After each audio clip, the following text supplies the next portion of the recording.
Welcome back, you night owls. Tonight we turn our attention from grand battles and political intrigue to something far more intimate and, frankly, far more unsettling. We're going to pull back the velvet curtains of Hampton Court Palace and get a little too close for comfort to the most powerful man in England, King Henry VIII. You're going to hear things that will make you grateful for modern plumbing, soap, and just about every invention since the 16th century. His world was a symphony of smells you can only imagine, a testament to a time when cleanliness was, well, not exactly next to godliness. You probably won't survive this journey with your modern sensibilities intact, but that's half the fun, isn't it? So before you get comfortable, take a moment to like the video and subscribe, but only if you genuinely enjoy what I do here. And if you're feeling chatty, drop a comment with your location and what time it is for you right now. I love to see how far our little community reaches. Now dim the lights, maybe turn on a fan for that soft background hum, and let's ease into tonight's journey together. You're a fly on the wall, buzzing around the great hall of Hampton Court, but the air is thick, not with the scent of roasted meat and fine wine, but with something far less appealing. It's the year 1535 and the court is in full swing. Musicians are playing, courtiers are whispering, and in the centre of it all is a man whose presence is so immense it feels like a physical force. That man, of course, is King Henry VIII. He's in his mid-40s, a hulking figure, no longer the athletic youth of his early reign. His face is a ruddy mask, his beard a thick red carpet, and his eyes, they still hold a spark of the power he commands. But as you get closer, you realise something. Something that clashes violently with the image of a powerful monarch. There's a smell, an aroma, a potent, pervasive miasma that seems to cling to him like a second skin. It's a complex bouquet of unwashed body, stale sweat, and something else. A sickness, a decay that you can't quite place. This, my friends, is the infamous body odour of Henry VIII, and it was a reality for everyone who had the misfortune or the honour of being in his presence.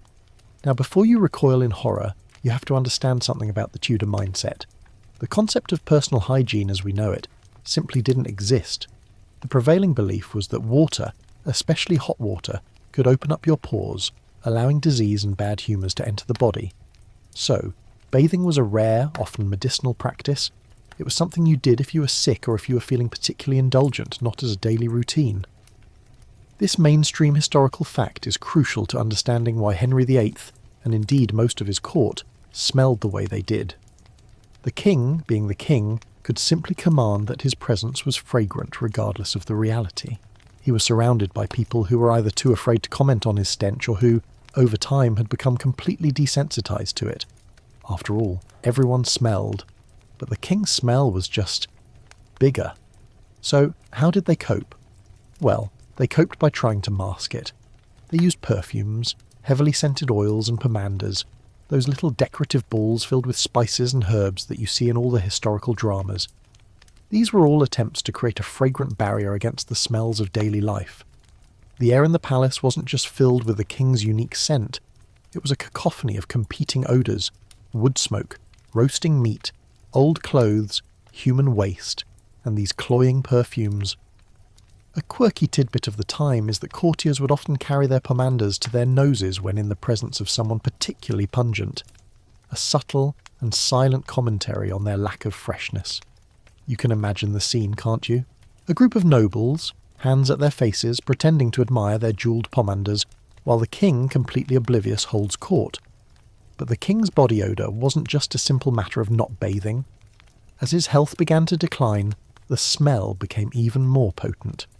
Historians still argue whether the foul odour was a symptom of his various illnesses or a direct result of his hygiene practices. His leg ulcers, which would fester and weep for years, were a major source of the stench. Imagine a wound that never truly heals, constantly infected, wrapped in cloths that were likely just as dirty as the wound itself. The smell of decaying flesh and infected tissue would have been unmistakable, and this was the scent of power. The men and women of his court had to endure it, to breathe it in, to pretend that the air wasn't a punishment in itself. The paradox of the situation is almost comical. Henry was a man of immense wealth and power. He could command armies, change the religion of a nation, and have anyone he wished executed. Yet, he was utterly powerless against the most basic laws of biology. His body was a decaying temple, a testament to a world without effective medicine or even basic sanitation. The beautiful fabrics he wore, the glittering jewels that adorned his person, all of it was just a fragile facade, a thin veneer of civility over a deeply unsanitary reality. You can almost feel the texture of the air, the heaviness of the scent as you move through the crowded court. Courtiers would have to stand at a respectful distance, their faces carefully neutral, while every part of their brain screamed for them to flee. They had to listen to the king's pronouncements on matters of state, to laugh at his jokes, to praise his wisdom, all while their senses were under assault. It's a reminder that history isn't just about dates and names. It's about the lived physical reality of the people who inhabited it. It's about the smells, the sounds, the textures, and the visceral experiences that we, from our modern sanitized perch, can only begin to imagine. So as you settle down for a good night's sleep tonight, with your clean sheets and fresh air, take a moment to be thankful that you don't live in a world where the most powerful man in the kingdom smells like a walking medical emergency. You're waking up in the Tudor court, but it's not the gentle sunlight and chirping birds of a Disney movie. It's a cacophony of sound and a miasma of smells that have been building up all night. The king is stirring, and as you watch from your phantom perch, you realise his morning routine is nothing like yours. Forget a refreshing shower or a vigorous brushing of teeth. For Henry VIII, the day begins with a series of rituals that are more about display and social order than they are about actual cleanliness. You might think, given the stench you experienced yesterday, that he'd be eager to get some water on his body, but you'd be wrong. Very, very wrong. The prevailing wisdom, remember, was that water was the enemy. The morning begins not with the king himself, but with his personal servants, the grooms of the stool. Yes, that was their official title, and it's exactly what it sounds like. These were not just toilet attendants, they were some of the most trusted and powerful men in the kingdom. Their job was to assist the king in his most private moments, a proximity that granted them immense influence. The king's stool, or commode, was a luxury item, often a velvet-covered box with a hole in the top and a chamber pot inside. When you think about it, the very idea of a servant assisting you with this most personal of functions is staggering, a testament to the absolute power and utter lack of privacy that defined a monarch's life. As the king rises, his chamber is filled with more servants, all with specific duties. There's the ceremonial washing of hands, but this is a purely performative act. A servant would bring a basin of water, often scented with a few drops of rose water or some herbs, and the king would dip his fingers in and dry them on a clean towel. This was not a wash. It was a show. A demonstration of his status and a symbolic cleansing that did nothing to remove the grime that had accumulated overnight. The rest of his body? That was a different matter entirely. A full body wash was almost unheard of. Instead, he might be given a dry towel to rub himself down with, a process that did little more than move the dust around. This lack of personal washing, a mainstream historical fact, is the cornerstone of understanding Tudor hygiene. The body was seen as a sealed vessel, and you didn't want to break that seal with something as dangerous as water. The king's dressing is an elaborate multi-person affair. You'd have the groom of the robes, the yeoman of the wardrobe, and countless other servants, all with their own roles. They'd dress him in layers of fine linen, silk and velvet. But here's the kicker. These clothes were not laundered with the frequency you might expect. The outer garments were a different story, but the inner layers, the linen shirts and hose, were often worn for days at a time. The royal laundry was a massive operation, but it was geared more towards the ceremonial garments and the endless table linens of the court. Personal clothes were a lower priority, and the idea of wearing a fresh set of clothes every day was a foreign concept, a luxury only the most fastidious might occasionally indulge in. Now, for a quirky or fringe tidbit, Henry's obsession with appearances extended to his hair. He was famously proud of his red hair in his younger years, and went to great lengths to maintain it. He would have his hair and beard trimmed and styled. But again, a proper washing was not part of the routine. Instead, they would use dry powders and combs to try and clean it. The powders, often a mix of scented herbs and starch, were meant to absorb some of the oil and dirt. It's a bit like a 16th century dry shampoo, only far less effective. You can imagine the state of his scalp after weeks, maybe even months, without a proper wash. Historians still argue whether the elaborate hairstyles and beards of the Tudor court were a fashion statement, or a practical way to hide unwashed hair. It's an interesting debate to consider, isn't it? Was it a choice or a necessity? The morning routine was a slow, deliberate process, not a race against the clock. It was a time for the king to receive his courtiers, to hear reports, and to start the business of the day, all while his various attendants performed their duties. The room would fill with people, the air growing warmer and thicker with the collective body heat and smells of dozens of unwashed bodies. You can feel the weight of it, the oppressive atmosphere of a room full of people, all pretending that they didn't smell like they just crawled out of a pile of old laundry. The lack of personal hygiene wasn't just a matter of choice, it was a matter of belief.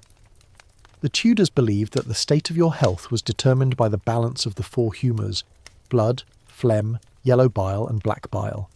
Illness was a sign that this balance was off, and things like diet, exercise, and even the air you breathed were thought to influence it. Personal cleanliness, in the modern sense, simply didn't fit into this framework. They didn't see the connection between germs and disease, so there was no incentive to wash themselves thoroughly. They were trying to be healthy according to a completely different set of rules, a set of rules that, in our world, would lead to disaster. So, as Henry begins his day, surrounded by pomp and ceremony, you're left with a sense of the profound disconnect between the image and the reality. The king, a figure of immense power and wealth, is a man whose body is a monument to the unsanitary practices of his time. He's about to sit down to breakfast, his hands barely rinsed, his clothes a day or two old, and his body emitting a scent that could clear a modern room. The stage is set for a day of feasting, politicking, and, as we'll see, a complete disregard for anything we would consider hygienic. It's a world where a clean face was a sign of vanity, and a full body bath was something you did at your own risk. After the elaborate yet deeply unhygienic morning rituals, you find yourself at the king's breakfast table. But before the feasting begins, you're drawn to his face, to his mouth, and what you see is a sight that would make a modern dentist faint on the spot. We're talking about a level of dental neglect so profound, so utterly horrifying, it redefines the very concept of a bad smile. This is not just a cavity or a little yellowing. This is a full-blown dental disaster, a testament to a time when oral hygiene was a fantasy and sugar was a mark of wealth. Henry VIII, like most of the wealthy elite of his era, loved sugar. Sugar, honey, and sweet confections were a sign of immense status. It was a luxury item, and to consume it in large quantities was to flaunt your riches. But the consequences of this indulgence, combined with a total lack of what we would call dental care, were truly gruesome. As you get closer, you see it all. The black, rotted teeth, some of them half-eaten away, the yellowing plaque, the swollen, bleeding gums. You can practically smell the decay. This mainstream historical fact, the terrible state of Tudor teeth, is a direct result of their diet and their dental practices, or more accurately, the lack thereof. So, what did they do for their teeth? The answer is not much, and what they did do often made things worse. The primary method of cleaning teeth was to rub them with a cloth. Sometimes this cloth was soaked in a mix of herbs, or maybe a little vinegar, but it was a far cry from the modern toothbrush and paste. They didn't understand that the food particles and sugars were creating an acidic environment that was literally dissolving their teeth.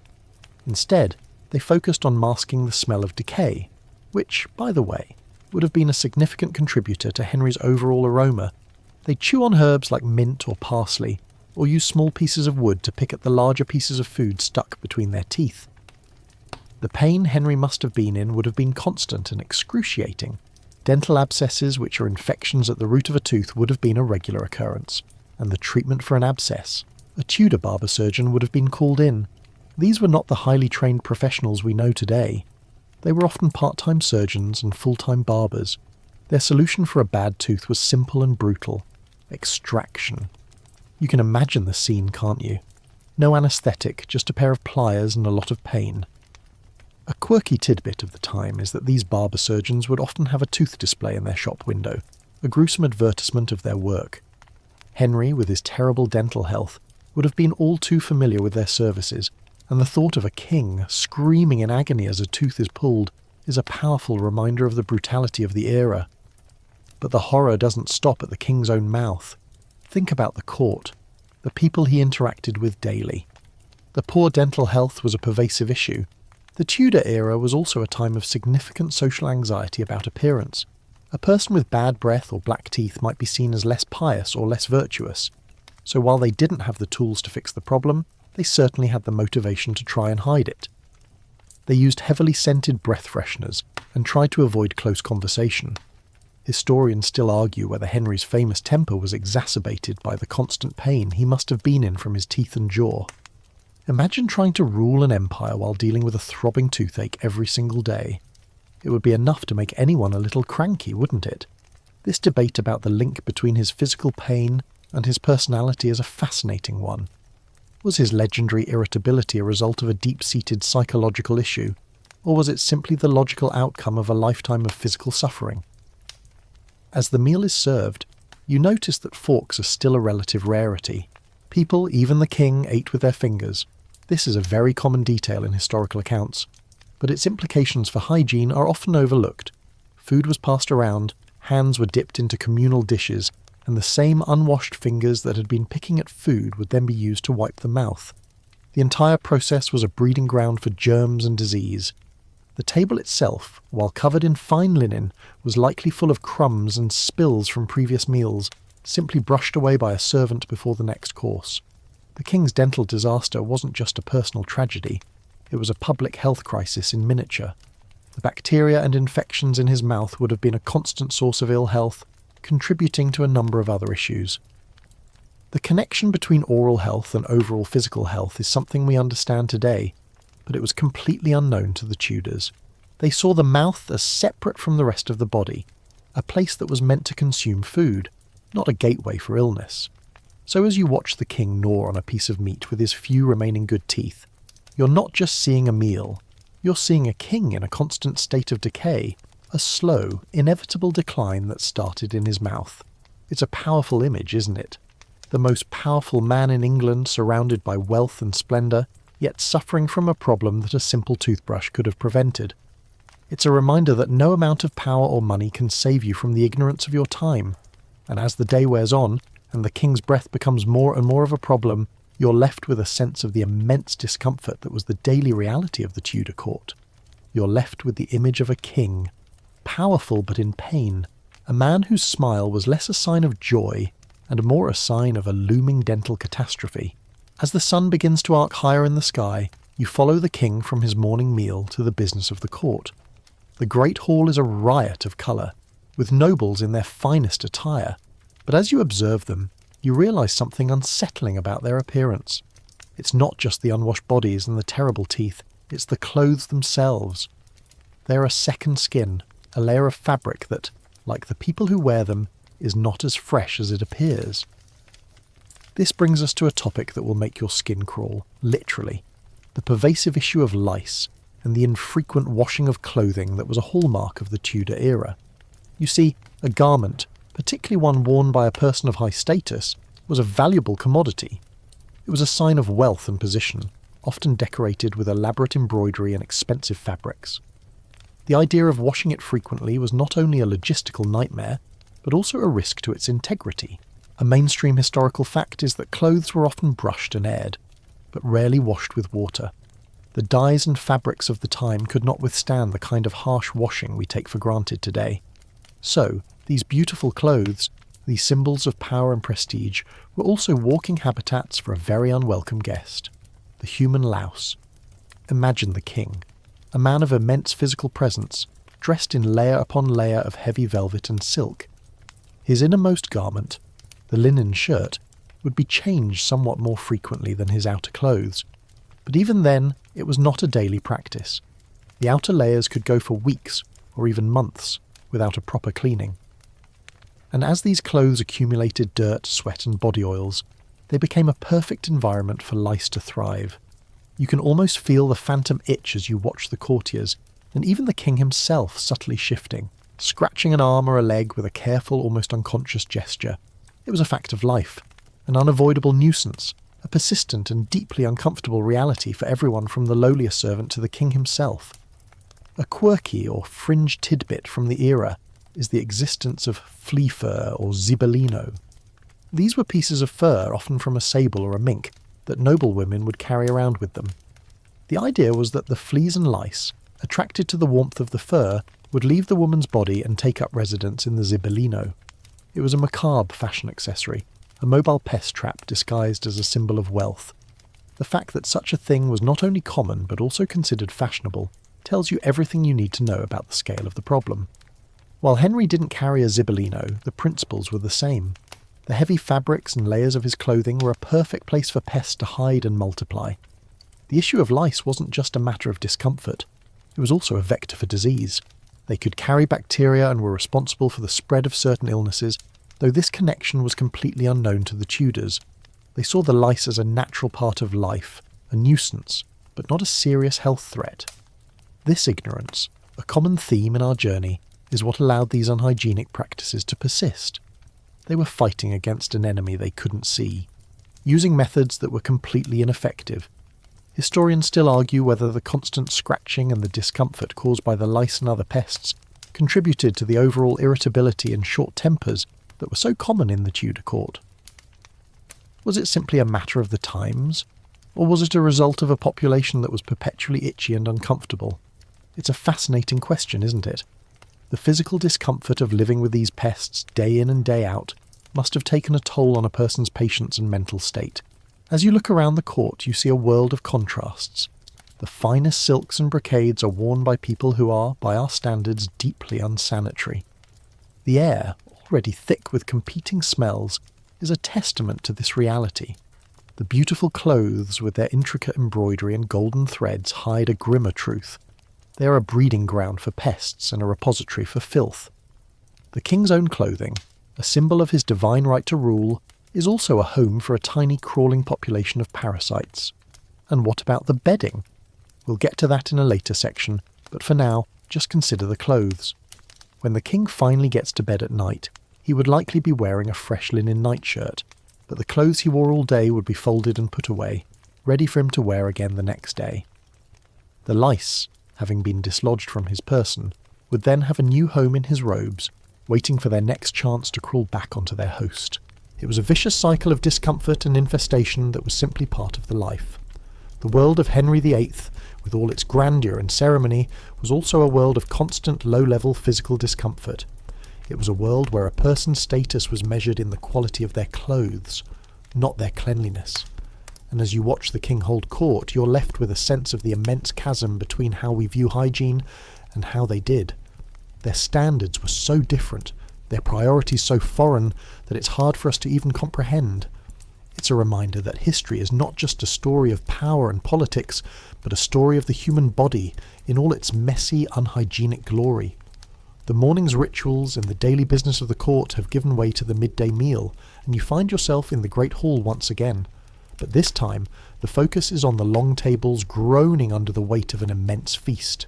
The air, already thick with the smells of the court, is now overlaid with the aroma of roasting meats, spiced pies, and sweet pastries.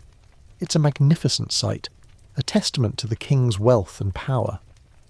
But as you watch the proceedings, you realise that this grand display of abundance is also a chaotic and deeply unhygienic affair. We're about to delve into the eating habits of Henry VIII and his court, a world of communal feasting, finger food, and a complete disregard for modern table manners. The first thing you notice is the absence of forks.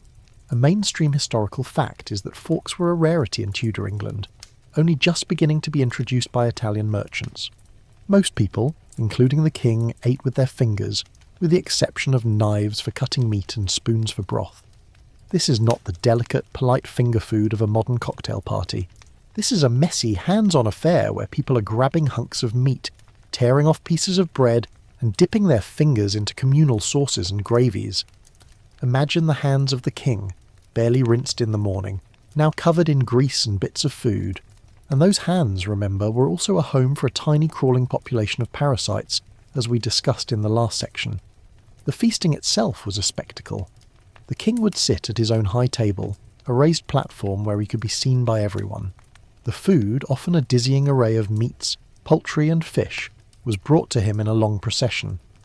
But the preparation of this food, and the way it was handled, was a far cry from what we would consider sanitary.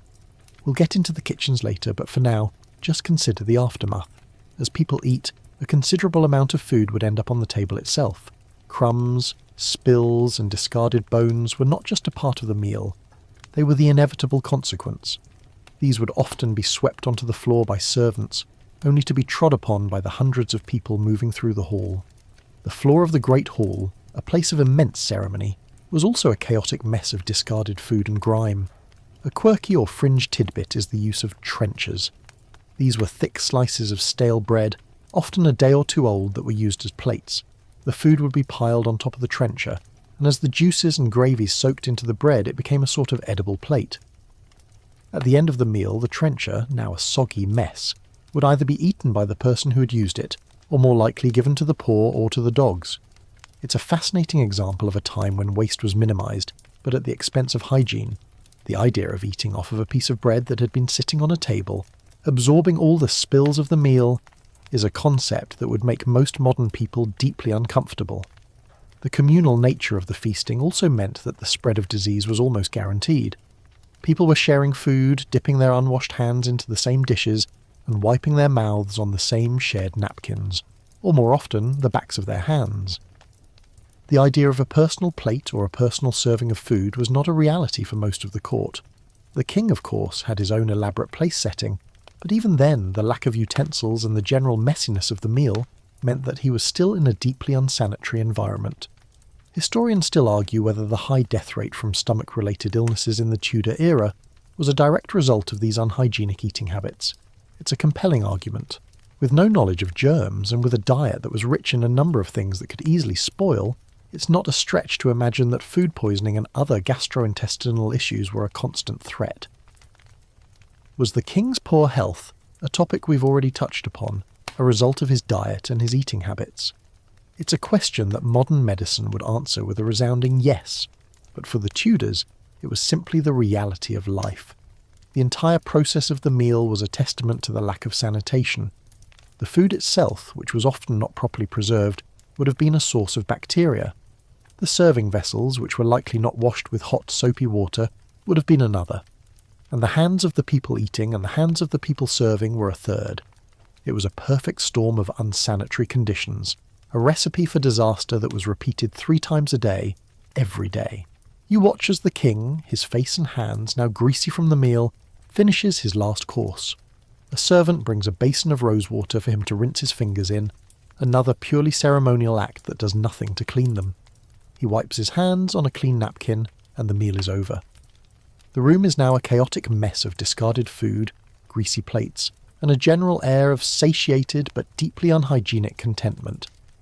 It's a powerful reminder that the grand spectacles of history, the feasts and the ceremonies, were also deeply human and deeply messy affairs.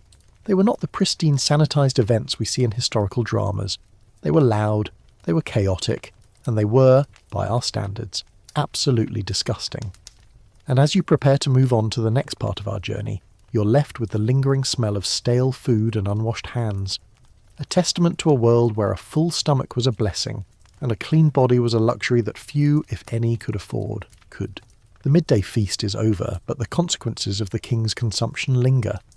Your attention, however, is drawn away from the Great Hall and towards a far more private and far less savoury part of the palace. We are now heading to the royal privy, a place of immense privilege, and, as you're about to discover, a throne of filth. This is a topic that few historical accounts dwell on in detail, but it is absolutely crucial to understanding the daily reality of life in the Tudor court. The royal toilet, far from being a monument to hygienic engineering, was a shockingly primitive and unsanitary affair. A mainstream historical fact is that the Tudors used privies, or garderobes, which were essentially a wooden seat with a hole that emptied into a cesspit or, in many cases, a moat. The king's own privy was a little more elaborate, often a chair with a built-in chamber pot, attended to by the grooms of the stool we mentioned earlier, but even this was a system that, by our standards, was a recipe for a public health disaster. The chamber pots, which were made of ceramic or metal, would be emptied by the servants, often into a latrine pit or simply out a window. This was a common practice, and you can imagine the consequences. The smell would have been overpowering, a constant presence in the palace, a testament to the fact that waste management was a completely alien concept. The grooms of the stool, far from being just toilet attendants, were men of immense power. Their proximity to the king gave them unparalleled access and influence. The fact that the king trusted them with his most private moments speaks volumes about the level of intimacy and trust required for the role. This quirky or fringe tidbit, the power of a toilet attendant, highlights a fascinating paradox of the Tudor court. The men who dealt with the king's filth were also the men who could bend his ear and influence his decisions. Their job was not just to manage the king's waste, but also to monitor his health. They were expected to be able to tell if the king was sick just by examining his waste. It's a job description that would make most people run for the hills, but for a Tudor courtier, it was a path to power. The lack of sanitation extended beyond the king's private chambers. The rest of the court would have used communal privies, which would have been even more disgusting. These would have been a series of holes in a plank of wood, often with no doors or partitions, and would have been a cesspool of disease. The pits beneath these privies would have festered, attracting flies and other vermin, and the smell would have permeated the air for yards around. It's a grim reality that stands in stark contrast to the beautiful tapestries and fine art of the palace. Historians still argue whether the location of the privies, which were often located in the corners of the palace, was a deliberate attempt to contain the smell or a sign of their low status in the hierarchy of architectural design. It's an interesting debate. Were they trying to keep the smell away from the main living areas, or were they simply an afterthought, a necessary evil that was shoved into the least desirable parts of the building? Given the sheer volume of waste that would have been produced by a court of hundreds of people, the scale of the problem would have been immense. The sanitation system, such as it was constantly under strain, and it was a battle that was almost always lost. The waste management issue was also a major contributor to the spread of disease. The flies that were attracted to the cesspits would then fly into the kitchens and the dining halls, carrying bacteria with them. The water supply, which was often drawn from a well or a river that was also used for waste disposal, would have been contaminated. The Tudors, with their limited understanding of medicine, would have had no idea of this connection. They would have seen an outbreak of sickness as a punishment from God, or a sign of an imbalance in the humours, not as a direct result of their own unsanitary practices. You can almost feel the texture of the air, the heaviness of the scent that would have clung to the palace, a constant reminder of the unsanitary reality of life. The beautiful gardens and the sprawling grounds were a thin veneer of civility over a world that was, by our standards, a public health nightmare. The king's throne, his commode, was a symbol of his power, but it was also a symbol of the deeply unhygienic world he inhabited. It's a powerful reminder that even the most powerful man in the world could not escape the basic laws of biology and the consequences of a world without modern sanitation. As you step away from the privy, a sense of relief washes over you. You're grateful for the world you live in, a world where waste is managed in a way that is clean and efficient. The image of the king, a figure of immense power and majesty, is now inextricably linked in your mind with the grim reality of his privy. It's a reminder that history is full of these kinds of paradoxes, these stark contrasts between the beautiful and the grotesque. And as you move on to the next part of our journey, you're left with the lingering smell of a world that was, by our standards, truly horrifying. The day is drawing to a close, and the king is preparing for bed. You might think that the sanctity of the royal bedchamber would offer a respite from the filth and chaos of the court, but you would be mistaken. As Henry VIII settles into his bed, you realise that the most intimate space in the palace is also a battleground. This section is all about the grim reality of sleeping in Tudor beds, a place where the king was not alone. He was sharing his sanctuary with a host of unwanted and deeply unpleasant guests, fleas, bedbugs, and a variety of other vermin that were a fact of life for everyone, from the lowest servant to the most powerful monarch. A mainstream historical fact is that Tudor beds were not the pristine clean spaces we know today. The mattresses were often stuffed with straw or feathers, a perfect nesting ground for all sorts of insects. The bed linens, while made of fine linen for the king, were not changed with the frequency you would expect. They were aired, beaten, and brushed, but a proper hot water washing was a rarity. This meant that the beds, which were often large canopied affairs, were a constant source of discomfort and infestation. You can imagine the scene, can't you? A king, a man who could command armies, lying in a bed that was a veritable ecosystem of tiny, biting creatures. Fleas were a constant problem. They would jump from the animals in the palace, from the dogs and cats, and onto the people. They would hide in the folds of clothing and in the bedding, and they would bite with impunity. The bites would cause intense itching, which would lead to scratching, which would then lead to open sores and infections. It was a vicious cycle of discomfort and disease, and while the king might have had a servant to beat his mattress and shake out his blankets, it was a battle that was almost always lost. The fleas were simply too numerous and too persistent. But fleas were not the only problem.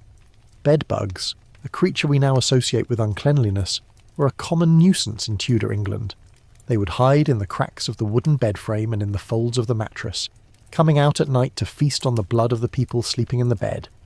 Their bites were even more itchy and unpleasant than flea bites, and they would often leave a trail of small red welts on the skin. A quirky or fringe tidbit is that the Tudors had a variety of folk remedies for dealing with these pests, none of which were particularly effective. They would try to hang bunches of herbs like lavender and mint from the bedposts, hoping that the strong smell would repel the insects. But these were little more than a form of magical thinking, a hope that a pleasant scent could combat a deeply unpleasant reality.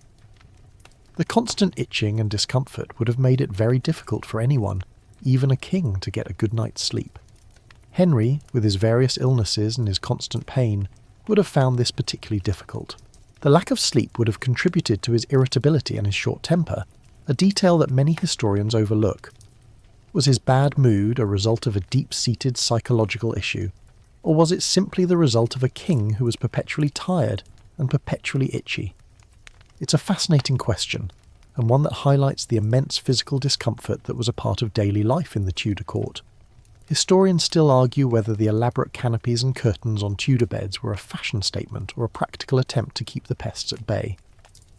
The curtains, which could be drawn closed at night, might have been seen as a way to create a barrier against the drafts and the bugs, but they also would have trapped the heat and the smells of the people sleeping inside, creating a little ecosystem of discomfort.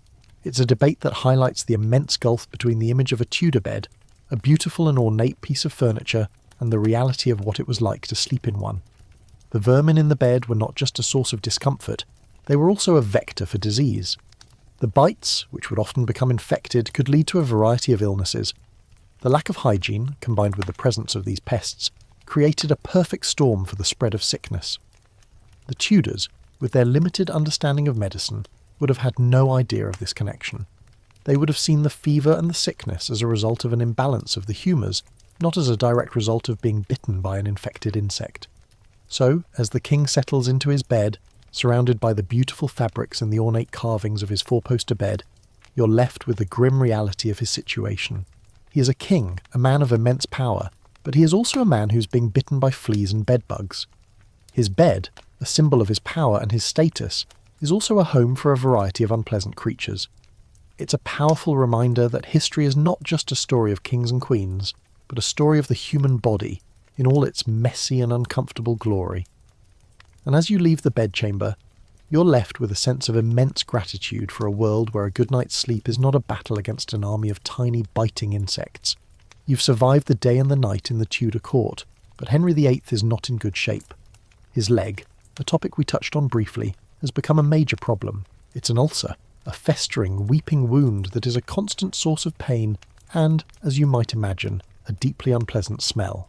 This brings us to a topic that will make you squirm: the state of Tudor medical practices, the shocking lack of hygiene in their treatments, and the king's personal and often brutal encounters with them. A mainstream historical fact is that Tudor medicine was a strange mix of ancient Greek theory, folk remedies, and a healthy dose of superstition. The prevailing belief was that the body was governed by four humours: blood, phlegm, yellow bile, and black bile. Sickness was a sign that these humours were out of balance, and the job of the doctor was to restore that balance. This is why bloodletting, the practice of cutting a vein and draining off a quantity of blood, was so common. It was seen as a way to remove the bad blood and restore the balance of the humours. Henry VIII, with his various illnesses, would have been a frequent recipient of this brutal treatment. But the king's leg ulcer was a more persistent problem.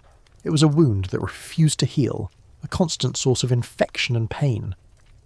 The treatment for this would have been a barber surgeon, a person who, as we discussed, was not a highly trained professional. Their methods were, by our standards, absolutely horrifying. They would often use a variety of unguents and salves, some of which were made from a mix of herbs, animal fat, and other strange ingredients. These would be applied to the wound, often with unwashed hands, and then the wound would be wrapped in a cloth that was likely not sterile. This would do little to combat the infection, and would often make things worse.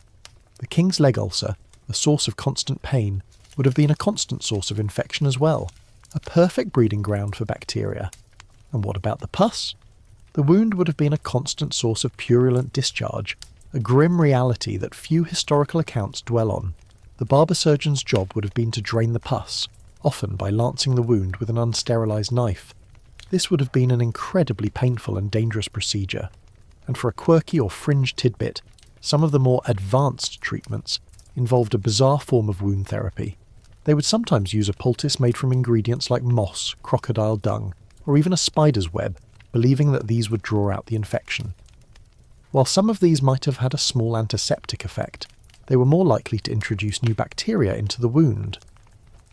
The idea of the king's leg being treated with crocodile dung is a thought that will stay with you, a powerful reminder of the strange and brutal world of Tudor medicine. Historians still argue whether the treatments Henry received from his doctors actually hastened his decline. It's a compelling debate.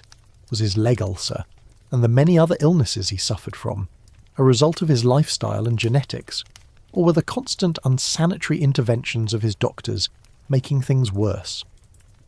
The practice of bloodletting, for example, could have weakened him and made him more susceptible to infection. The constant application of unhygienic salves to his open wounds would have been a perfect way to introduce new bacteria into his system. The king's body was a living testament to the limitations of Tudor medicine. He suffered from a variety of ailments, including gout, which would have caused him immense pain. The treatments for gout were equally brutal and ineffective. They would often try to purge the body of the bad humours, a process that involved inducing vomiting or diarrhoea. It was a world where the cure was often just as bad, if not worse, than the disease. The lack of hygiene in these medical practices was not a matter of a lack of care. It was a matter of a lack of knowledge. They didn't know about germs, they didn't know about sterilisation, and they didn't know about the importance of hand washing. They were operating in a world where the cause of disease was a mystery, and their treatments were based on a flawed understanding of the human body. The king, with all his power and wealth, was utterly at the mercy of this ignorance. He could command the greatest minds in England, but none of them could save him from a simple infection. As you witness a barber surgeon attending to the king's leg, a sense of immense pity washes over you. You see a man, a king, in incredible pain, being subjected to a treatment that is both brutal and ineffective. The wound, with its foul odour and its constant weeping, is a physical manifestation of the king's decline. It's a powerful image, a reminder that no amount of power can save a person from the basic laws of biology. And as you step away from the scene, you're left with a sense of immense gratitude for the world of modern medicine, a world where a simple infection is not a death sentence. Having witnessed the gruesome state of Henry VIII's health and the brutal medical interventions, you find yourself drawn to the source of the king's sustenance, the royal kitchens. You might expect a place that feeds a monarch to be a pinnacle of culinary cleanliness, but you would be horribly and viscerally wrong. This is where we delve into the chaotic, unsanitary and frankly terrifying world of the Tudor kitchen, a place where food safety was a concept as foreign as the New World itself. A mainstream historical fact is that Tudor kitchens were a hive of activity, a world away from the pristine stainless steel environments we know today. They were often smoky, dark, and filled with a deafening cacophony of sound. There were open fires, cauldrons of boiling water, and a small army of cooks, scullions and servants, all working at a frantic pace to feed the hundreds of people in the court. But the lack of proper sanitation was staggering. The floors would have been covered in rushes, which were a great way to absorb spills and food scraps, but also a perfect breeding ground for vermin and bacteria. These rushes were not changed often, and the layers of old food and waste would have accumulated over time, creating a festering, rotting mess underfoot. The food itself was a major source of concern. Without refrigeration, meat and fish would often spoil quickly, especially in the warmer months. The cooks would use a variety of spices and herbs to try and mask the taste of the spoiled food, a practice that was a necessity, not a culinary choice. You can almost feel the texture of the air, thick with the smells of roasting meat, but also with the smell of decay. A quirky or fringe tidbit is that the cooks would sometimes use a trick to make sure the food was safe. They would have a designated taster who would eat a small portion of the food before it was served to the king. This was not just to protect the king from poison, but also to ensure that the food was not rotten or spoiled. It was a macabre but necessary part of the royal kitchen. The water supply was another major issue. The water for cooking and washing was often drawn from a well or a river that was also used for waste disposal. There was no concept of clean water, and the water used to wash the dishes was likely just as dirty as the dishes themselves. The dishes, often made of pewter or wood, were not washed with soap and hot water, but were instead rinsed in a tub of cold, dirty water. The pewter, which was made from lead, was also a source of lead poisoning, a slow and insidious killer that was a fact of life for many in the Tudor court. Historians still argue whether the high incidence of food poisoning in the Tudor era was a direct result of these unsanitary kitchen practices. It's a compelling argument. With no understanding of germs, no refrigeration, and a contaminated water supply, it's a miracle that anyone survived a meal at all. The food, which was often undercooked or improperly preserved, would have been a perfect breeding ground for bacteria. And the hands of the cooks, who were working in this filthy environment, would have been a major source of contamination. The raw ingredients themselves would have been a source of contamination. The meat would have been butchered in an unsanitary environment, the vegetables would have been washed in dirty water, and the fish would have been a day or two old before it even reached the kitchen. It was a world where every step of the food preparation process was a potential health risk. And the king, with his already compromised immune system, would have been particularly vulnerable. The lack of sanitation extended to the entire process of food preparation.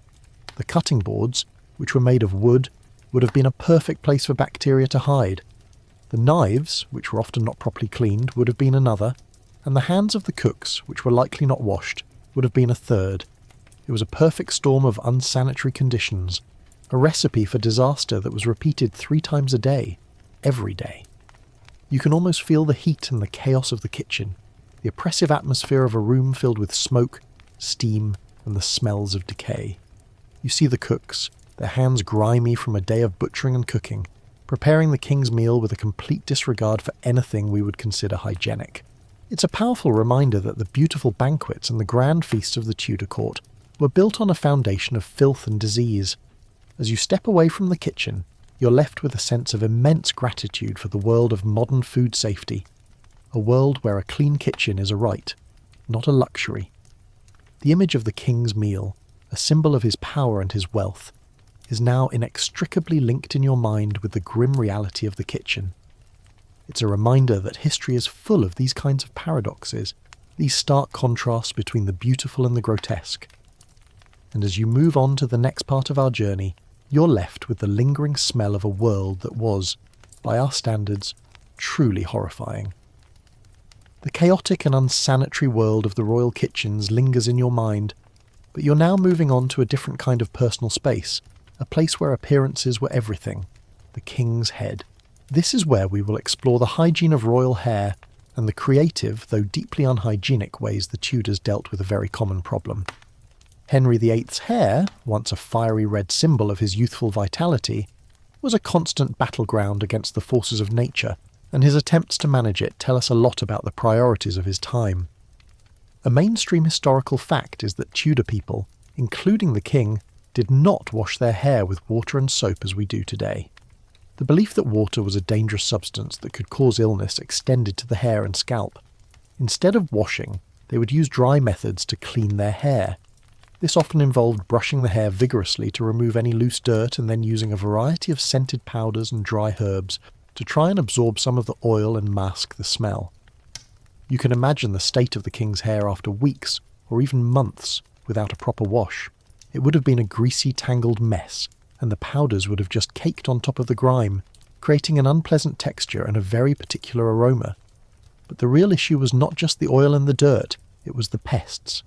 As we discussed in a previous section, lice were a pervasive problem in Tudor England. They would live in the hair, on the scalp, and in the clothing, and they would be a constant source of discomfort and itching. The Tudors, with their limited understanding of hygiene, had to come up with creative ways to deal with this problem. A quirky or fringe tidbit from the era is the use of fine-toothed combs, often made of ivory or boxwood, to try and comb the lice and nits out of the hair. This was a tedious and time-consuming process, and it was a daily reality for many people in the court. The king, of course, would have had a servant to do this for him, but the presence of a servant hunched over his head, meticulously picking through his hair for parasites, is a powerful image that stands in stark contrast to the grandeur of his title. The use of wigs was also a common practice, especially for women, but Henry VIII was also known to have used false hairpieces or toupees as his own hair began to thin with age. These wigs were not washed frequently, and they would have been a perfect nesting ground for lice. The idea of wearing a wig that was full of parasites is a truly horrifying thought, but for the Tudors it was simply a fact of life. They would have used the same methods to clean the wigs as they did their own hair, using powders and combs to try and keep the pests at bay. Historians still argue whether the elaborate hats and headwear of the Tudor court were a fashion statement or a practical way to hide unwashed hair and the lice that came with it. It's an interesting debate. The hats, with their plumes and their jewels, were a beautiful and ornate part of the Tudor wardrobe, but they also served a practical purpose. They could be used to hide a bad hair day, or more likely, a bad hair month. The idea that a king's fashion choices were a result of his poor hygiene is a fascinating one, and it highlights the immense gulf between the public image of a monarch and the private reality of his life. The use of perfumes and heavily scented oils was also a part of the royal hair routine. These were not used to clean the hair, but rather to mask the smell. They would use a variety of scents, from rosewater to civet musk, to try and create a fragrant barrier against the odours of daily life. The result would have been a strange mix of perfume and grime, a testament to a world where cleanliness was a secondary concern to the appearance of cleanliness. The king's hair, which was so carefully coiffed and styled for public view, was also a home for a tiny crawling population of parasites. His scalp, which was likely itchy and sore from a lack of washing and the constant scratching, would have been a constant source of discomfort, and the perfumes and the powders, which were meant to make him smell and look better, were just a thin veneer over a deeper, more unpleasant reality. It's a powerful image, isn't it? The most powerful man in England, surrounded by wealth and splendour, yet suffering from a problem that a simple shampoo could have solved. It's a reminder that no amount of power or money can save you from the ignorance of your time, and as the day wears on and the king's perfumed hair becomes more and more of a problem, you're left with a sense of the immense discomfort that was the daily reality of the Tudor court. You're left with the image of a king, powerful but in pain, a man whose head was less a symbol of his power and more a sign of a looming hygienic catastrophe.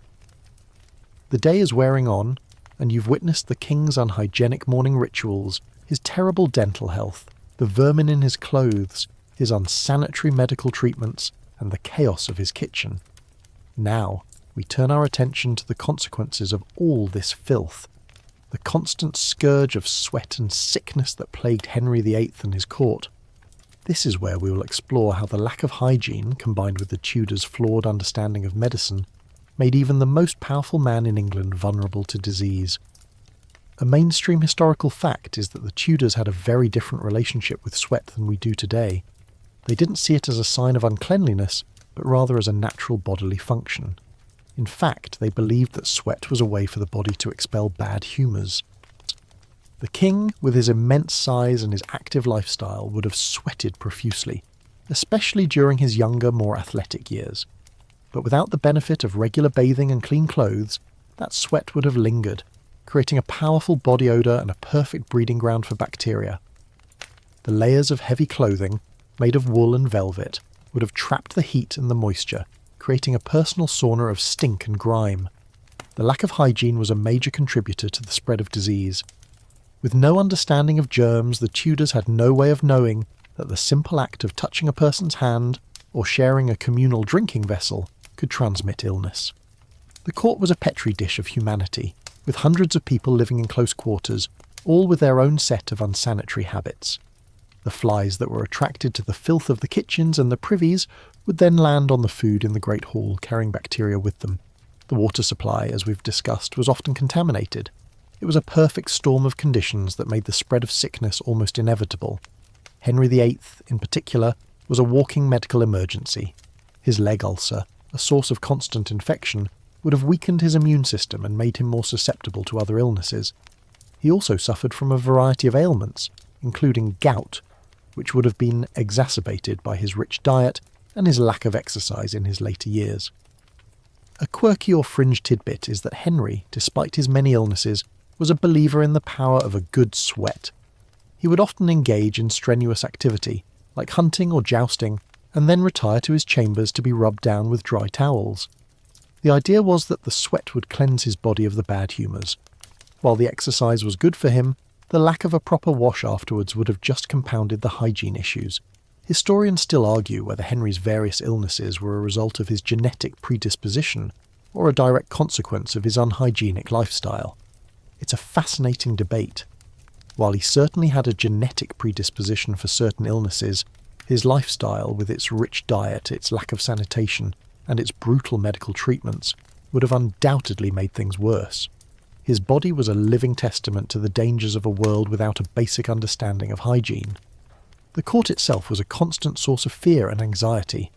The threat of an epidemic was a very real one, and when sickness did break out, the court would often pack up and move to a new location. This was not a move to avoid the disease, but a move to escape the bad air, a belief that sickness was spread through a foul-smelling miasma. But as we've seen, the court itself was a walking source of bad air and filth, and the constant travel would have just spread the disease to new parts of the country. You can almost feel the texture of the air, thick with the smells of sweat, decay and sickness. You see the king, his face flushed with fever, his body in pain, but still holding court, still trying to project an image of power and vitality. It's a powerful reminder that even the most powerful man in the world could not escape the basic laws of biology. His body, once a symbol of his youthful strength, was now a rotting temple, a testament to the dangers of a world without hygiene. And as you step away from the scene, you're left with a sense of immense gratitude for the world of modern medicine, a world where a fever is not a death sentence, and a simple infection can be cured with a pill. The image of the king's body, a symbol of his power and his wealth, is now inextricably linked in your mind with the grim reality of sickness and decay. It's a reminder that history is full of these kinds of paradoxes, these stark contrasts between the beautiful and the grotesque. And as you move on to the next part of our journey, you're left with the lingering smell of a world that was, by our standards, truly horrifying. You've seen the sickness, the sweat and the decay, all a result of a world without hygiene. But now we're going to focus on a detail that you might not have considered, the simple act of touching. This is where we will explore the unwashed hands of the king and his court, and how this single, seemingly small detail contributed to a whole host of health problems, including the king's infamous gout. A mainstream historical fact is that hand-washing, as we know it, simply didn't exist in the Tudor era. The ceremonial washing of hands before a meal was, as we've discussed, a purely performative act that did little to remove the grime of the day. The rest of the time, hands were not washed at all. They would be used to eat, to handle money, to touch a variety of surfaces, and to handle a variety of bodily fluids. The hands of the king, in particular, would have been a cesspool of bacteria. They would have touched a variety of people and objects throughout the day, and they would have been a major source of contamination. Think about the king's daily routine. He would wake up, his hands unwashed from the night before. He would handle his clothes, his bedsheets, and a variety of other objects. He would then sit down to a meal, eating with his hands, and sharing communal dishes with his courtiers. After the meal, he would meet with a variety of people, shaking hands and touching their clothing. He would then go to his privy, and after he was done, he would be assisted by the groom of the stool. But the act of a proper hand wash was still not a part of the routine. It was a vicious cycle of contamination, a never-ending exchange of germs that made the spread of illness almost inevitable. But the unwashed hands weren't just a source of contamination. They were also a source of illness in their own right. Henry VIII suffered from gout, a painful form of arthritis that is caused by a build-up of uric acid in the joints. While gout is often associated with a rich diet, a quirky or fringe tidbit is that the lack of hygiene could have also played a role.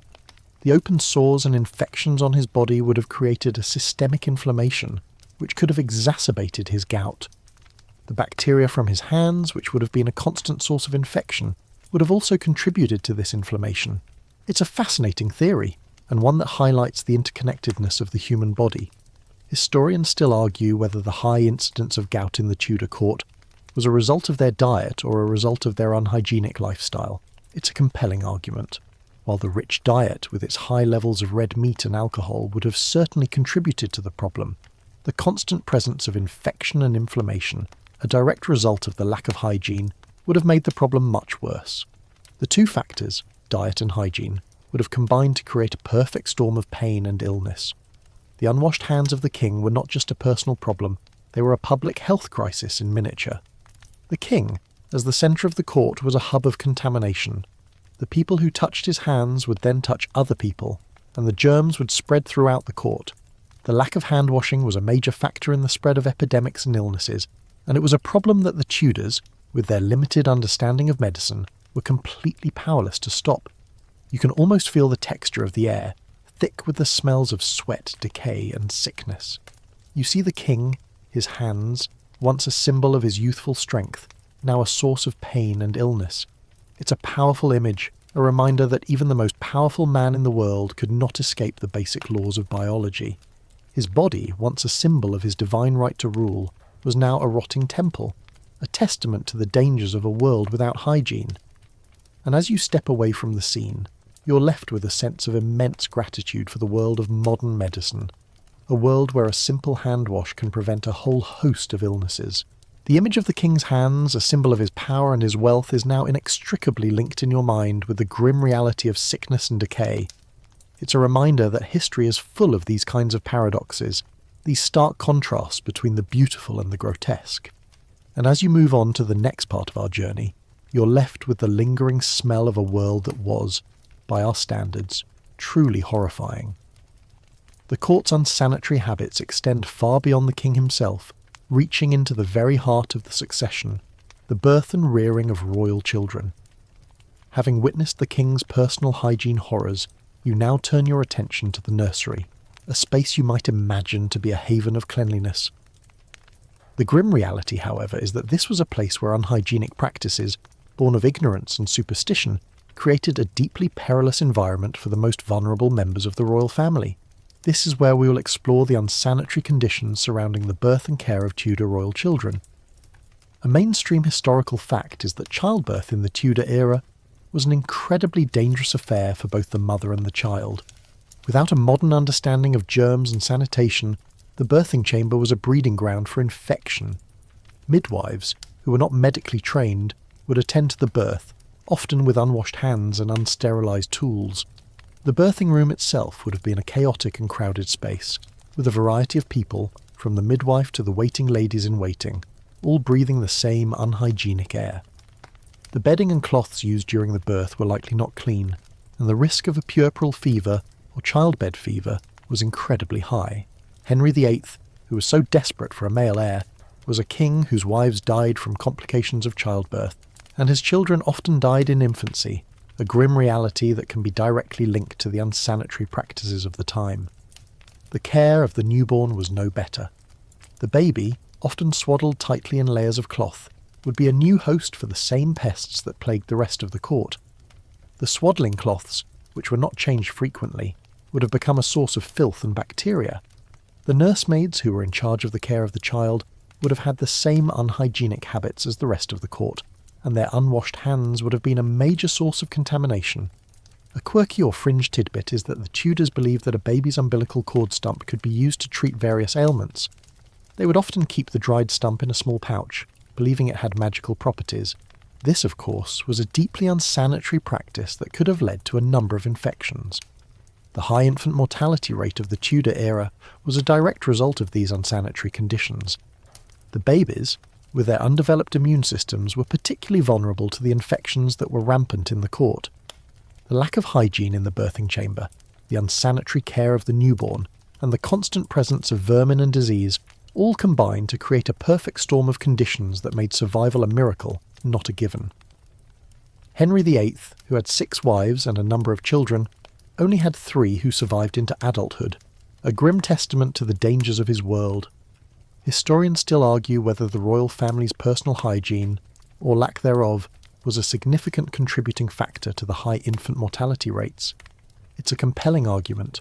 While the high infant mortality rate was a fact of life for everyone in the Tudor era, the unhygienic lifestyle of the court would have undoubtedly made things worse. The constant presence of disease, the unsanitary birthing practices, and the lack of clean care would have all contributed to the high death rate. The very air of the nursery would have been thick with a variety of smells, from the sour milk of the wet nurse to the unwashed bodies of the nursemaids. The room, with its heavy curtains and its lack of ventilation, would have been a stagnant, unhygienic space. The bedding, which was likely not changed frequently, would have been a breeding ground for a variety of pests, and the baby, swaddled tightly in its layers of cloth, would have been a helpless victim of this unsanitary environment. The paradox of the situation is staggering. The king, who was so obsessed with the idea of a male heir, was a man whose lifestyle and whose world was a direct threat to the very thing he desired most. His desire for a child was a driving force behind many of his most brutal decisions, yet the world he created, a world of filth and disease, was a world that was constantly working against him. The royal nursery, a place that should have been a sanctuary, was instead a place of immense danger and risk. As you step away from the nursery, a sense of immense sadness washes over you. You see the faces of the children who died in infancy, and you see the face of a king who, with all his power and his wealth, was powerless to save them. It's a powerful reminder that history is not just a story of power and politics, but a story of the human body, in all its messy, unhygienic and deeply vulnerable glory. The image of the royal nursery, a symbol of hope and a new generation, is now inextricably linked in your mind with the grim reality of sickness and death. It's a reminder that history is full of these kinds of paradoxes, these stark contrasts between the beautiful and the grotesque. And as you move on to the next part of our journey, you're left with the lingering smell of a world that was, by our standards, truly horrifying. You've borne witness to the horrors of the royal nursery, but the filth of the Tudor court was not confined to the walls of a single palace. In an era without a permanent capital, the entire court was a mobile city, a moving spectacle of power and privilege that brought with it a travelling circus of dirt, disease and decay. This is where we will explore how the constant travel of the court, a necessity of Tudor rule, spread filth and disease across the English countryside, turning a public health crisis into a national one. A mainstream historical fact is that Henry VIII and his court were constantly on the move. They didn't have a single, permanent residence like Buckingham Palace today.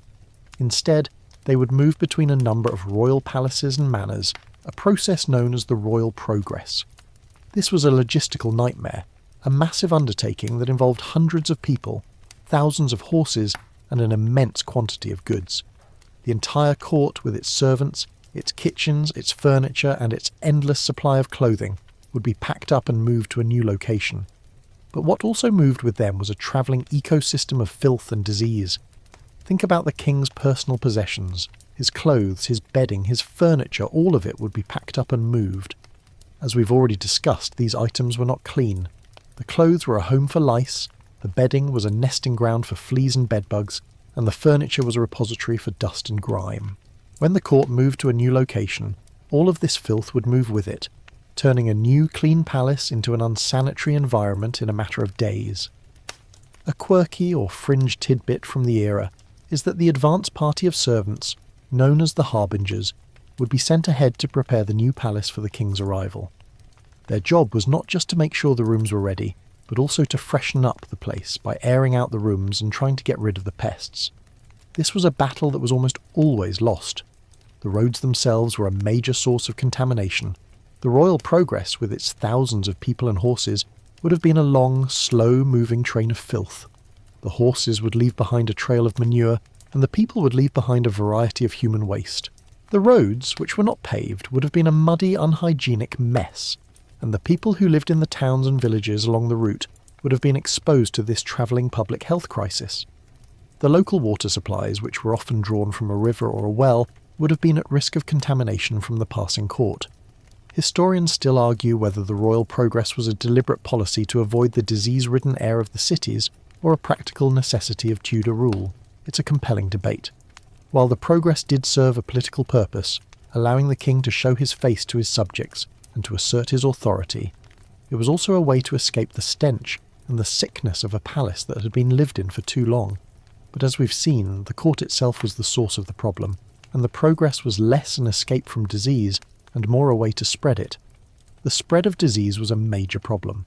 The people of the court, who were a walking cesspool of germs, would have been a major source of infection for the local population.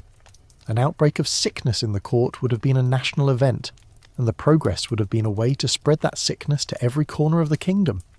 The Tudors, with their limited understanding of medicine, would have had no idea of this connection. They would have seen an outbreak of sickness as a sign of bad air or a punishment from God, not as a direct result of their own unhygienic lifestyle. The entire process of the royal progress was a testament to the lack of sanitation. The food, which would have been carried with the court, would have been at risk of spoiling. The water, which would have been drawn from a variety of sources, would have been at risk of contamination. And the people, with their unwashed hands and their vermin-infested clothes, would have been a constant source of infection. It was a perfect storm of unsanitary conditions, a recipe for disaster that was repeated every few months. You can almost feel the dust and the grime of the road, the oppressive atmosphere of a world that was constantly on the move, but never clean. You see the king, a figure of immense power and majesty, travelling with an entourage that was a mobile public health crisis. It's a powerful image, a reminder that even the most powerful man in the world could not escape the basic laws of biology. His court, once a symbol of his divine right to rule, was now a rotting temple on wheels, a testament to the dangers of a world without hygiene. And as you step away from the scene, you're left with a sense of immense gratitude for the world of modern sanitation. A world where a permanent capital and a clean water supply are a given, not a luxury. The image of the royal progress, a symbol of power and authority, is now inextricably linked in your mind with the grim reality of sickness and decay. It's a reminder that history is full of these kinds of paradoxes, these stark contrasts between the beautiful and the grotesque. And as you move on to the next part of our journey, you're left with the lingering smell of a world that was, by our standards, truly horrifying.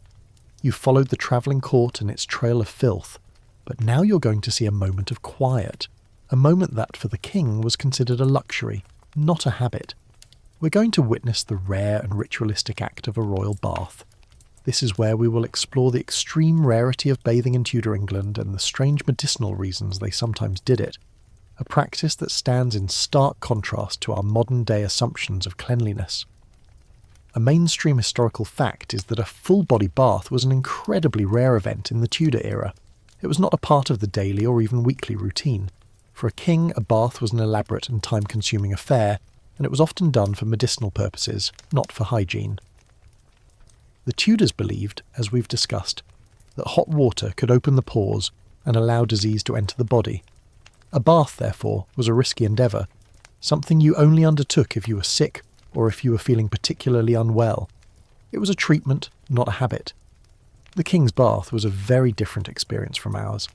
It would have been a large wooden tub, often lined with linen, and it would have been filled with hot water that had to be hauled in by servants. It was a massive logistical undertaking, and it was not something that was done lightly. The water itself would have been a source of concern. Without a modern understanding of clean water, the water for the bath would have been drawn from a well or a river that was likely contaminated. To make the water more appealing and to mask the smell, they would often add herbs like rosemary and lavender to the bath. These herbs were meant to make the water smell nice, and they were also thought to have medicinal properties, a quirky or fringe tidbit that highlights the Tudors' strange mix of folk medicine and magical thinking. The idea that a bunch of herbs could ward off disease is a testament to their limited understanding of the human body. The king's bath was not a private affair. It would have been attended to by a number of servants, who would have helped him get in and out of the tub and would have rubbed him down with cloths. The water would have been changed, but the lack of soap and the general unsanitary conditions would have made the entire process a far cry from a modern-day bath. The king, with his various sores and his leg ulcer, would have been at risk of infection from the contaminated water. A bath, far from being a cleansing experience, could have been a source of illness. Historians still argue whether the extreme rarity of bathing was a result of a lack of knowledge or a result of a lack of resources. It's a compelling argument. While the belief that water was dangerous was certainly a major factor, the logistics of a bath, the amount of water, the amount of wood to heat the water, and the number of servants required would have made it a luxury that few could afford. For the king, it was a logistical nightmare, something that was only done when it was absolutely necessary. For the common person, a full-body bath was a complete impossibility. They would have relied on a quick wash of the hands and face and a lot of dry scrubbing to try and keep themselves clean. The king's body, which was a constant source of filth and decay, would have been a sight to behold in a bath. The sores on his leg, the grime on his skin, the unwashed hair, all of it would have been on display. It's a powerful image. A king, a figure of immense power and majesty, in a tub of dirty, herb-filled water, a symbol of the immense gulf between the public image of a monarch and the private reality of his life. The lack of bathing was not just a matter of personal hygiene, it was also a matter of public health. The lack of a proper wash meant that the body was a constant source of bacteria and germs, and the clothes, which were not washed frequently, were a home for a variety of pests. The Tudors, with their limited understanding of medicine, had no idea of this connection. They would have seen an outbreak of sickness as a punishment from God, or a sign of bad air, not as a direct result of their own unsanitary lifestyle. As you step away from the scene of the royal bath, a sense of immense gratitude washes over you. You see a king, a man who could command armies, but who was a man who by our standards was deeply unclean. It's a powerful reminder that history is not just a story of power and politics, but a story of the human body in all its messy, unhygienic glory. The image of the king's bath, a symbol of a rare and ritualistic moment, is now inextricably linked in your mind with the grim reality of sickness and decay. It's a reminder that history is full of these kinds of paradoxes, these stark contrasts between the beautiful and the grotesque. And as you move on to the next part of our journey, you're left with the lingering smell of a world that was, by our standards, truly horrifying. You've seen the rare and ritualistic bath, but the king's efforts to maintain his appearance were not limited to these infrequent attempts at cleanliness. You're now going to see another side of the Tudor court, a world of cosmetics, wigs, and a relentless pursuit of a pale complexion. This is where we will explore the unhygienic makeup and beauty standards that were popular during Henry VIII's reign, a set of practices that were not just ineffective, but actively dangerous. A mainstream historical fact is that the ideal of beauty in Tudor England was a pale, almost translucent complexion. A pale face was a sign of wealth and status, as it meant you didn't have to work outside in the sun. To achieve this look, both men and women would use a variety of cosmetics, often made from a mix of dangerous and unsanitary ingredients.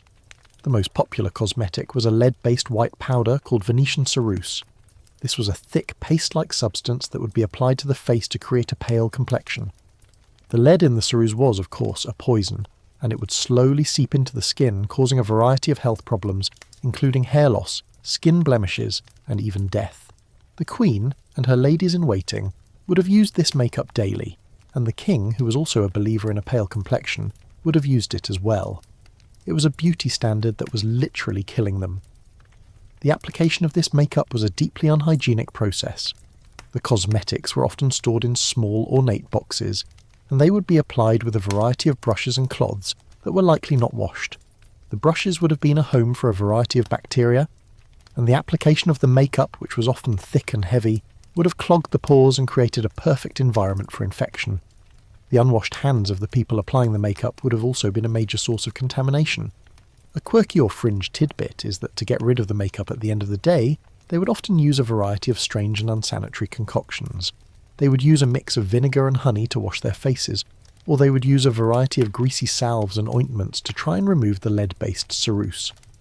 These were not effective, and they often just compounded the problem.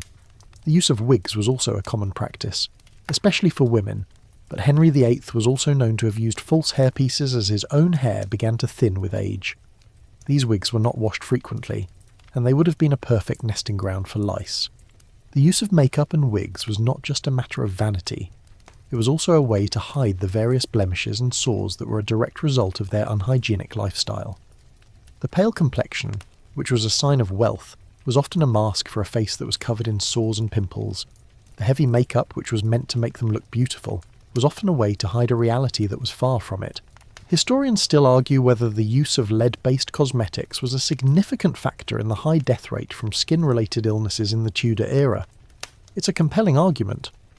While the high death rate was a fact of life for everyone in the Tudor era, the use of lead-based cosmetics, which was a poison, would have undoubtedly made things worse.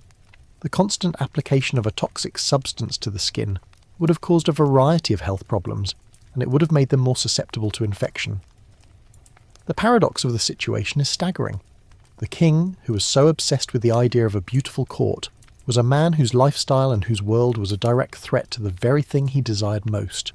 His desire for a beautiful court was a driving force behind many of his most brutal decisions, yet the world he created, a world of filth and disease, was a world that was constantly working against him. The royal court, a place that should have been a sanctuary of beauty, was instead a place of immense danger and risk. The very air of the dressing room would have been thick with a variety of smells, from the heavy perfumes to the unwashed bodies of the people. The room, with its heavy curtains and its lack of ventilation, would have been a stagnant, unhygienic space. The makeup, which was often applied with unwashed hands, would have been a major source of contamination. And the people, with their unwashed faces and their vermin-infested hair, would have been a constant source of infection. It was a perfect storm of unsanitary conditions, a recipe for disaster that was repeated every day. As you step away from the dressing room, a sense of immense sadness washes over you. You see the faces of the people who died from the lead in their makeup, and you see the face of a king who, with all his power and his wealth, was powerless to save them. It's a powerful reminder that history is not just a story of power and politics, but a story of the human body in all its messy, unhygienic, and deeply vulnerable glory. The image of the Tudor court, a symbol of beauty in a new generation, is now inextricably linked in your mind with the grim reality of sickness and death. It's a reminder that history is full of these kinds of paradoxes, these stark contrasts between the beautiful and the grotesque. And as you move on to the next part of our journey, you're left with the lingering smell of a world that was, by our standards, truly horrifying. You've seen the public face of the Tudor court, a world of beautiful clothes and elaborate cosmetics that hid a deeply unsanitary reality. But now we're going to get even more private, stepping into the king's personal chambers, a place that should have been a sanctuary of rest and reflection. The grim reality, however, is that this was a space of accumulated filth, a room where the king's unhygienic lifestyle manifested itself in a very physical and persistent way.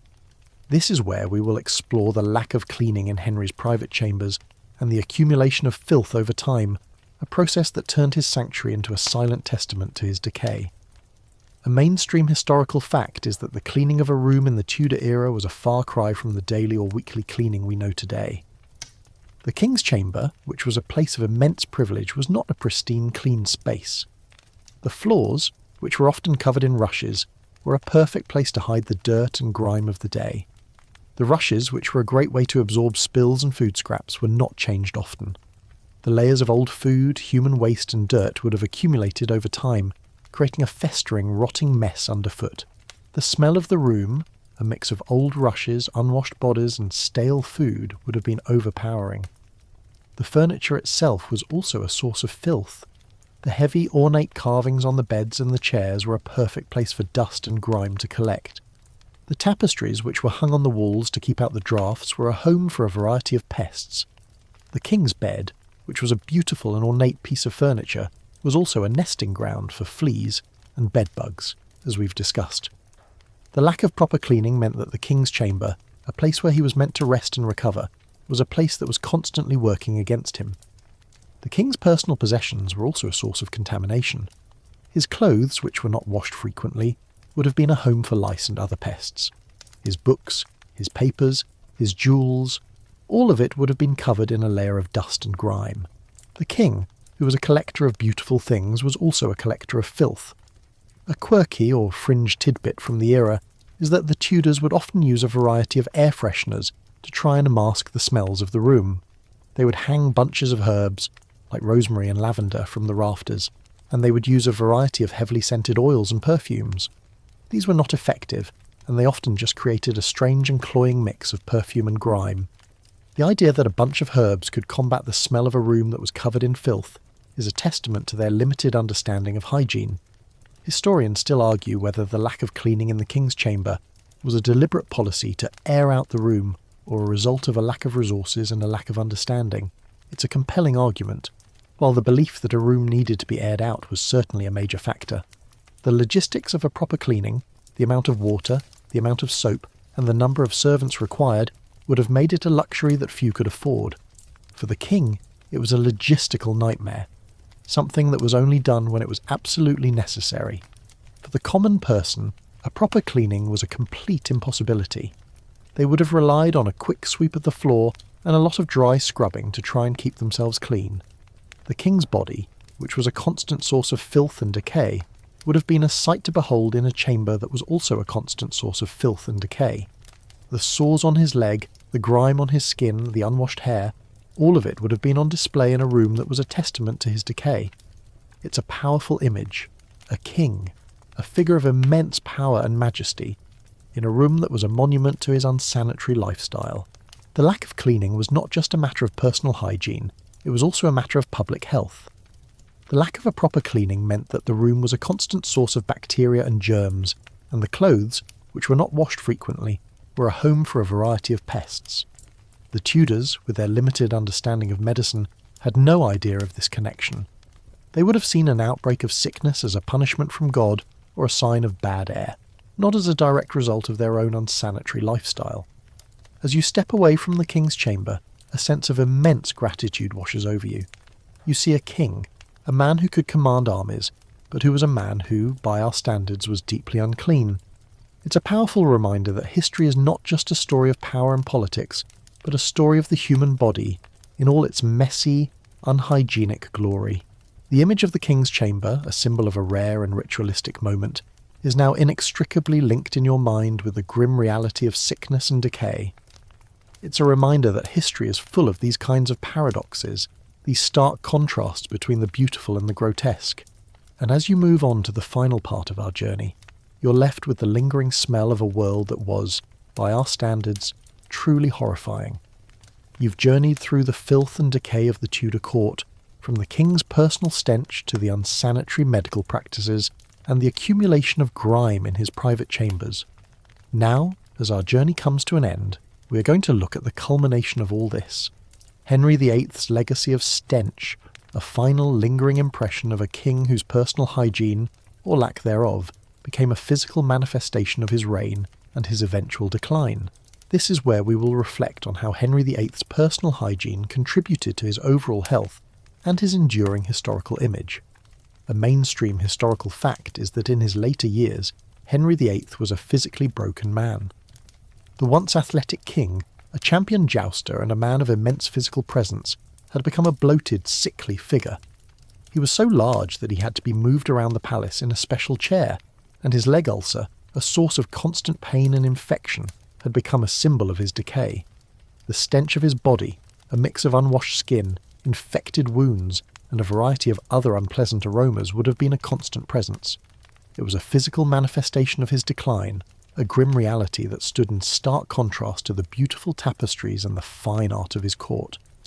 The king, a figure of immense power and majesty, was a man whose body was a rotting temple, a testament to the dangers of a world without hygiene. His personal hygiene, or lack thereof, was not just a matter of personal comfort, it was a matter of national importance. The king, as the centre of the court, was a hub of contamination. The people who touched his hands would then touch other people, and the germs would spread throughout the court. The lack of hand-washing was a major factor in the spread of epidemics and illnesses, and it was a problem that the Tudors, with their limited understanding of medicine, were completely powerless to stop. The court itself, with its hundreds of people living in close quarters, was a petri dish of humanity, and the king's unhygienic lifestyle was the catalyst for a number of public health crises. A quirky or fringe tidbit from the era is that the king's doctors, with their limited understanding of medicine, would often recommend a variety of strange and unsanitary treatments to try and cleanse the king's body. They would recommend a variety of purges and bloodlettings, and they would often apply a variety of strange and unsanitary poultices to his wounds. These were not effective, and they often just compounded the problem. The idea that a king's doctors, the greatest minds in England, would recommend a variety of treatments that were, by our standards, absolutely horrifying, is a testament to the limitations of Tudor medicine. Historians still argue whether Henry VIII's personal hygiene was a significant factor in his tyrannical behaviour. It's a compelling argument. While the king certainly had a genetic predisposition for certain illnesses, his unhygienic lifestyle, with its constant pain and its constant discomfort, would have undoubtedly made things worse. A king who is perpetually itchy, perpetually in pain, and perpetually surrounded by filth is not a king who's going to be in a good mood. The physical discomfort of his life, a direct result of his unhygienic lifestyle, would have undoubtedly contributed to his short temper and his tyrannical behaviour. The king's legacy of stench is a powerful and enduring one. The image of the king, a figure of immense power and majesty, is now inextricably linked in our minds with the grim reality of his unhygienic lifestyle. He was a man who could command armies, change the religion of a nation, and have anyone he wished executed, but he was also a man who was powerless against the basic laws of biology. His body, once a symbol of his divine right to rule, was now a rotting temple, a testament to the dangers of a world without hygiene. The court itself, a symbol of power and authority, was a microcosm of a world that was constantly working against itself. The beautiful clothes, the elaborate feasts, the ornate palaces, all of it was a thin veneer of civility over a deeply unsanitary reality. The people of the court, with their unwashed hands and their vermin-infested clothes, were a constant source of infection. The food, which was often spoiled and undercooked, was a major source of illness, and the king, as the centre of it all, was a hub of contamination. As you reflect on this final grim image of the king, a sense of immense gratitude washes over you. You see a king, a man who, with all his power and his wealth, was powerless to save himself from a life of filth and decay. It's a powerful reminder that history is not just a story of power and politics, but a story of the human body, in all its messy, unhygienic and deeply vulnerable glory. The image of the king's legacy, a symbol of a rare and ritualistic moment, is now inextricably linked in your mind with the grim reality of sickness and death. It's a reminder that history is full of these kinds of paradoxes, these stark contrasts between the beautiful and the grotesque, and as you step away from the final scene, you're left with the lingering smell of a world that was, by our standards, truly horrifying. The shadows in the room are growing longer now, and the night is truly setting in. Our journey through the unsanitary and frankly terrifying world of the Tudor court has come to an end. We've seen a side of history that is often overlooked, a world of filth, decay, and disease that was a reality for even the most powerful people of the time. The image of Henry VIII, a king whose power and prestige were matched only by his personal lack of hygiene, is a powerful one. It's a reminder that history is not just about the grand battles and the political intrigue, but about the small human details that often get lost in the shuffle. The smell of his body, the pain of his teeth, the itch of the lice, all of it was a part of his daily reality, a reality that is thankfully far removed from our own. As you drift off to sleep tonight, take a moment to be grateful for modern plumbing, for soap, and for a world where cleanliness is not just a luxury but a given.